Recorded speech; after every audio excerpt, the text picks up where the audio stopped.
السلام علیکم ورحمۃ اللہ وبرکاتہ۔ بسم اللہ الصلاۃ والسلام علی رسول اللہ۔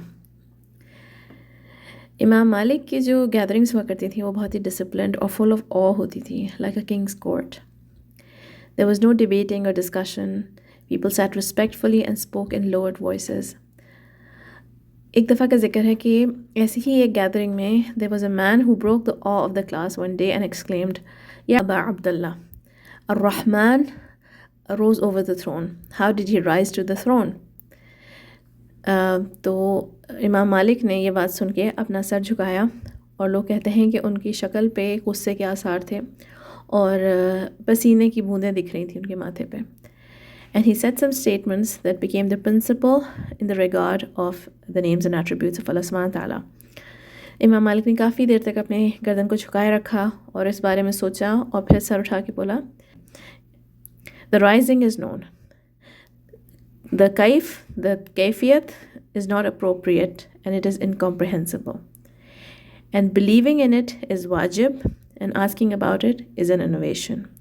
I do not see you except as a person of bid'ah. So he had the man expelled from his halaqa. اس واقعے کے بعد سے یہ بات اللہ سبحانہ تعالیٰ کے جو نیمز اینڈ ایٹریبیوٹس ہیں ان کے پرنسپلز میں، اس واقعے کے بعد سے یہ بات اللہ تعالیٰ کے نیمز اینڈ ایٹریبیوٹس کے امپورٹنٹ پرنسپلز میں ایڈ ہو گئی۔ اللہ تعالیٰ کہتے ہیں قرآن میں وَلِلَّهِ الْأَسْمَاءُ الْحُسْنَى فَادْعُوهُ بِهَا وَذَرُوا الَّذِينَ يُلْحِدُونَ فِي أَسْمَائِهِ سَيُجْزَوْنَ مَا كَانُوا يَعْمَلُونَ. And to Allah belong the best names, so invoke Him by them and leave the company of those who practice deviation concerning His names. They will be recompensed for what they have been doing. اچھے اچھے نام اللہ تعالیٰ کے ہی ہیں، سو ان ناموں سے اللہ کو پکارو اور ایسے لوگوں سے تعلق نہ رکھو جو ان ناموں میں الحاد کرتے ہیں، ان لوگوں کو ان کے کیے کی سزا ضرور ملے گی۔ سورۃ الاعراف میں اللہ تعالیٰ نے ہمیں بتایا ہے کہ اللہ تعالیٰ کے پیارے پیارے نام ہیں اور ہمیں ان ناموں سے اللہ تعالیٰ کو پکارنا ہے، اور یہ بھی بتایا ہے کہ ایسے بھی لوگ ہیں جو کہ اللہ تعالیٰ کے ناموں میں الحاد کرتے ہیں اور ان لوگوں سے دور رہنا ہے۔ تو ہمیں یہ جاننا بھی بہت ضروری ہے کہ الحاد کیا ہوتا ہے، یہ کون سے ایسی پریکٹسز ہیں جن کو کہ پریکٹس کر کے لوگ ڈیویشنز میں پڑ جاتے ہیں، غلط عقائد اپنا لیتے ہیں، غلط پریکٹسز اپنا لیتے ہیں اللہ تعالیٰ کے ناموں کے بارے میں۔ اللہ تعالیٰ کے خوبصورت نام اور صفات پر ایمان لانا ہمارے عقیدے کا حصہ ہے، ہمارے ایمان کو مکمل کرتا ہے۔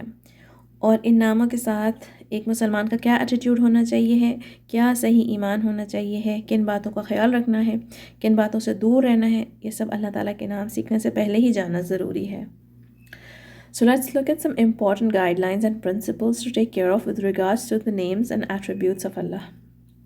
یہ وہ چیزیں ہیں جن سے ہم نے دور رہنا ہے، ان کا خیال رکھنا ہے اور ان چیزوں میں نہیں پڑنا ہے۔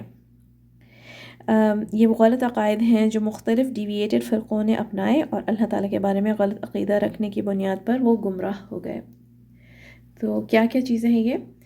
تعقیف یعنی اللہ تعالیٰ کے ناموں کی کیفیت جاننے کی کوشش کرنا، تمثیل یعنی اللہ تعالیٰ کو مخلوق کے ساتھ کمپیئر کرنا یا مخلوق کو اللہ کے ساتھ کمپیئر کرنا، تحریف یعنی کہ جو میننگ ہے اس سے میننگ کو بدل دینا، تعطیل یعنی کہ اللہ تعالیٰ کے جو نام ہیں، اللہ تعالیٰ کے نیمز اینڈ ایٹریبیوٹ جو ہیں ان کے میننگ کو ایسے کر دینا کہ جیسے ان کا کوئی مطلب نہیں ہے، اور اسی میں آ جاتا ہے تفویض۔ تفویض کا کیا مطلب ہے اور ان تمام چیزوں کی تھوڑی سی ڈیٹیلز ہم دیکھتے ہیں اپنی اگلی سلائیڈز میں۔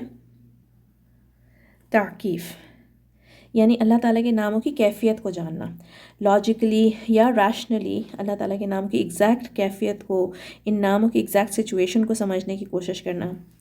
ایک جماعت نے اللہ تعالیٰ کے بارے میں یہ کہا کہ اللہ تعالیٰ کی جو لینتھ ہے وہ اس کی وڈتھ کے برابر ہے، یا اللہ تعالیٰ کی جو لینتھ ہے، اللہ تعالیٰ کا سائز کے بارے میں ڈٹرمن کرنے کی کوشش کری کہ 70 times more than his width۔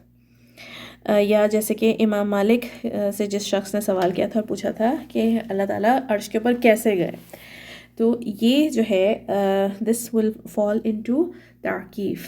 It is not allowed to question the exact nature of the attributes of Allah subhanahu wa ta'ala. And this will be a type of ilhad. One of the types of ilhad of Allah subhanahu wa ta'ala's names and attributes is ta'qif. The next deviation is tamthil. اللہ تعالیٰ کہتے ہیں لیس کمثلہ شیء، اللہ تعالیٰ کہتے ہیں قرآن میں there is nothing like him. اور اللہ تعالیٰ کہتے ہیں فَلَا تَضْرِبُوا لِلَّهِ الْأَمْثَالِ and do not set forth an example for Allah. جنہوں نے اللہ تعالیٰ کو مخلوق سے تشبیہ دی وہ بہت بڑی گمراہی میں پڑ گئے. تمثیل کا مطلب ہے اللہ تعالیٰ کو مخلوق سے کمپیئر کرنا یا مخلوق کو اللہ تعالیٰ کی صفت دینا. اور دس ول بی شرک ان الاسماء والصفات. کوئی اگر اللہ تعالیٰ کو کسی مخلوق سے کمپیئر کرتا ہے یا کسی مخلوق کو وہ صفات دیتا ہے، وہ کام کسی مخلوق کو ایٹریبیوٹ کرتا ہے جو کہ صرف اللہ سبحانہ تعالیٰ کر سکتے ہیں، سو دس ول بی شرک ان الاسماء والصفات. یہ وہ جماعتیں ہیں جو اپنے اماموں کو وہ صفات دے دیتے ہیں جو صرف اللہ تعالیٰ کر سکتے ہیں اور جو صرف اللہ تعالیٰ کی صفات ہیں، جن کی رسائی انسانوں، جنات، فرشتوں، کسی بھی مخلوق کو حاصل نہیں ہے. نیکسٹ ڈیویشن از تحریف، راستے سے ہٹ جانا. جو مطلب لکھا ہے ٹیکسٹ میں، قرآن و سنت میں جو الفاظ آئے ہیں، ان کی میننگ کو چینج کر دینا. یعنی ٹیکسٹ تو ویسا کا ویسا ہی ہے مگر اس کی تفسیر، اس کی ایکسپلینیشن کو بدل دینا. یہ یا غلط ٹرانسلیشنز کر لینا. یہ غلط ٹرانسلیشن میں بہت کامن ہے یہ چیز. یہ لوگ ایسی غلطی میں پڑ گئے جس میں کہ یہودی پڑ گئے تھے کہ انہوں نے اللہ تعالیٰ کے کلام کو بدلنے کی تو کوشش نہیں کر سکے. وہ اللہ تعالیٰ کے کلام کو تو نہیں بدل سکے وہ، مگر اللہ تعالیٰ کا جو کلام ہے اس کی ٹرانسلیشن، اس کی جو تفسیر ہے، اس کی ایکسپلینیشن ہے، اس سے کھیلنا شروع کر دیا. جہاں پر اللہ تعالیٰ کے وجہ کی بات ہو رہی ہے، یعنی اللہ تعالیٰ کے فیس کی بات ہو رہی ہے، اس کو چینج کر کے پلیجر آف اللہ لکھ دیا. جہاں اللہ تعالیٰ کی ید کی بات ہو رہی ہے، یعنی اللہ تعالیٰ کے ہینڈ کی بات ہو رہی ہے، وہاں پہ اس کو اللہ تعالیٰ کی جنراسٹی بنا دیا. تو ٹرانسلیشنس کو چینج کر دیا، یا اس کی میننگس کو چینج کر دیا، یا اس کی تفسیر کو چینج کر دیا، ایکسیکٹرا. تو یہ ان ورڈز کو، قرآن کی ان آیات کو یا اللہ تعالیٰ کے ناموں کو ایسی میننگز دیتے ہیں جو کہ بالکل ان کانٹرڈکشن ہے، جو اپیرنٹ میننگ ہے، جو اس بات کی میننگ ہے، جو اس ورڈ کی میننگ ہے، اس سے بالکل کانٹرڈکٹ کرتی ہیں. اس سے کوئی میچنگ نہیں ہے دونوں کی. نہ یہ وہ تفسیر ہے، نہ یہ وہ ایکسپلینیشنز ہیں جو کہ سلف صالح نے، جو ارلیئر جنریشنز نے جس طرح سے کہ اس ٹیکسٹ کو سمجھا. نہ ان باتوں کا کوئی پروف ہے. جو وہ ٹرانسلیشن کرتے ہیں، جو وہ باتیں ایکسپلین کرتے ہیں، ان کا کوئی اور پروف نہیں ہے. Those translations, those meanings do not have any authentic proof to support them. Next جو ڈیویشن ہم دیکھیں گے وہ ہے تعطیل. تعطیل کا مطلب ہوتا ہے to render something meaningless, کہ جیسے اس کی کوئی میننگ نہیں ہے. یہ ورڈ تو ہے مگر اس کا کوئی مطلب نہیں ہے. تو ایسے بھی لوگوں کے عقیدے ہیں جو صرف اللہ تعالیٰ کی 7 صفات پہ ایمان لاتے ہیں اور اللہ تعالیٰ کی باقی تمام صفات کو ڈینائی کرتے ہیں، کیونکہ یہ کہتے ہیں کہ باقی صفات اللہ تعالیٰ کی جو ہیں وہ ان کی عقل ماننے کو تیار نہیں ہیں. جو 7 صفات اللہ تعالیٰ کی یہ لوگ مانتے ہیں وہ ہے حیات، علم، اللہ تعالیٰ کی قوہ، پاور، اللہ تعالیٰ کی ہیئرنگ، اللہ تعالیٰ کی سائٹ، قدرہ اور اسپیچ. اور اس کے علاوہ تمام صفات کو اللہ تعالیٰ کی ڈینائی کرتے ہیں. اللہ تعالیٰ کی جو رحمہ ہے، اللہ تعالیٰ کا حلم، اللہ تعالیٰ کی مغفرہ، یہ تمام جو صفات ہیں اللہ تعالیٰ کی، اور بھی مزید جتنی بھی صفات ہیں اللہ تعالیٰ کی، generosity and everything else, یہ سب ڈینائی کر دیتے ہیں. اور کہتے ہیں کہ we need intellectual proof for other attributes of اللہ تعالیٰ. اور تعطیل از ایکچولی کوائٹ کامن. اللہ تعالیٰ کی کئی صفات ہیں جو کلیئرلی قرآن میں مینشنڈ ہیں اور لوگ ان کو ڈسمس کر دیتے ہیں. جیسے کہ اللہ تعالیٰ کا عرش کے اوپر ہیں، اس کے بجائے لوگ کہہ دیتے ہیں کہ اللہ تعالیٰ ہر جگہ موجود ہیں، یا عرش پہ ہیں، تو اس کا کوئی مطلب نہیں ہے. عرش پہ اگر لکھا ہوا ہے قرآن میں کہ اللہ تعالیٰ از ابو ہز تھرون، تو اس کا کوئی مطلب نہیں ہے. اور اللہ تعالیٰ کا وجہ، اللہ تعالیٰ کے ہاتھ، پیر وغیرہ، ان کا ذکر جب بھی قرآن اور حدیث میں آتا ہے تو اس کو کمپلیٹلی ڈسریگارڈ کر دیتے ہیں، اس بات کو کہ لکھا ہے مگر اس کا کوئی مطلب نہیں ہے. تعطیل کرنے والی جماعت یہ سوال کرتے ہیں کہ اللہ تعالیٰ اگر اپنے عرش کے اوپر ہیں تو اس کا مطلب ہوگا کہ عرش اللہ سے بڑا ہے یا چھوٹا ہے یا سملر ان سائز ہے. تو ہم اس کا مطلب ہے کہ ہم اللہ تعالیٰ کو کمپیئر کر رہے ہیں کسی چیز سے. اللہ تعالیٰ اگر اوپر ہیں تو پھر اس کا کیا مطلب ہے؟ اوپر کدھر ہے؟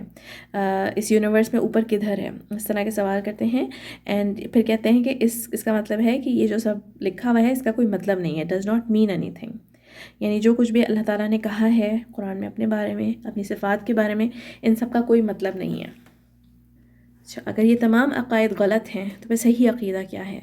اہل سنہ و جماع کا عقیدہ کیا ہے ریگارڈنگ دا ٹیکسٹ؟ قرآن اور سنہ میں جو کچھ بھی اللہ تعالیٰ نے اپنے بارے میں کہا ہے، اس سب کو اہل سنہ و جماعہ افرم کرتے ہیں، اس پہ ایمان لاتے ہیں، اس کو سمجھتے ہیں جیسا کہ رسول اللہ صلی اللہ علیہ وسلم نے بتایا، اور اسکالرز نے اس کے مطابق ٹیکسٹ کو ایکسپلین کیا، اور اس کی کیفیت کے بارے میں سوال نہیں کرتے ہیں، اس کا مطلب بدلنے کی کوشش نہیں کرتے ہیں، کسی مخلوق کو اللہ تعالیٰ سے کمپیئر نہیں کرتے ہیں، یا اللہ تعالیٰ کو مخلوق سے کمپیئر نہیں کرتے ہیں، کسی بھی بات کو میننگ لیس نہیں کہتے ہیں، اور ساتھ ساتھ تفویض بھی نہیں کرتے ہیں۔ تفویض کا کیا مطلب ہے؟ تفویض کا لنگوسٹک مطلب ہے کہ کسی کو مکمل ذمہ داری کسی کو سپرد کر دینی۔ قرآن میں آتا ہے سورۃ الغافر میں وَأُفَوِّضُ أَمْرِي إِلَى اللَّهِ، میں اپنے کام اللہ کے سپرد کرتا ہوں۔ اور جو ہم سوتے وقت دعا پڑھتے ہیں اس میں جو آخری دعا ہے اس میں بھی ایک فریز آتا ہے وَفَوَّضْتُ أَمْرِي إِلَيْكَ، I entrust my affairs to you۔ اللہ تعالیٰ کو اپنے تمام افیئرز، اپنے تمام کام، اپنے تمام جو معاملات ہیں وہ تو سب اللہ تعالیٰ کے سپرد کرنے کی بات ہو رہی ہے یہاں پہ۔ کسی کو بھروسے کے ساتھ کام سپرد کر دینا تفویض کا مطلب ہے۔ So far so good. It seems to be a very good thing in terms of tawakkul in Allah. تفویض is the highest level of tawakkul in Allah۔ جو توکل کے جو لیولز ہیں اس میں سب سے highest level is تفویض۔ However اللہ تعالیٰ کے اسماء و صفات میں جہاں تک اس کی بات ہے تو تفویض کے دو معنی ہیں۔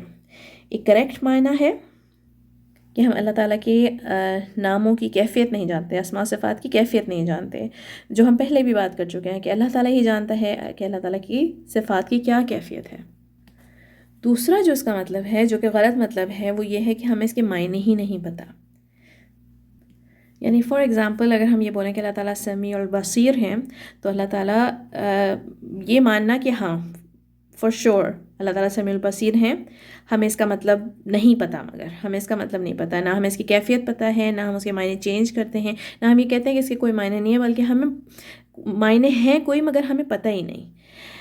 تو ایسا ممکن نہیں ہے کہ اللہ تعالیٰ ہم چاہتے ہیں کہ ہم قرآن کے معنی ہمیں پتہ ہوں، ہمیں اس پہ تدبر کریں، اللہ تعالیٰ چاہتے ہیں کہ ہم قرآن پہ تدبر کریں۔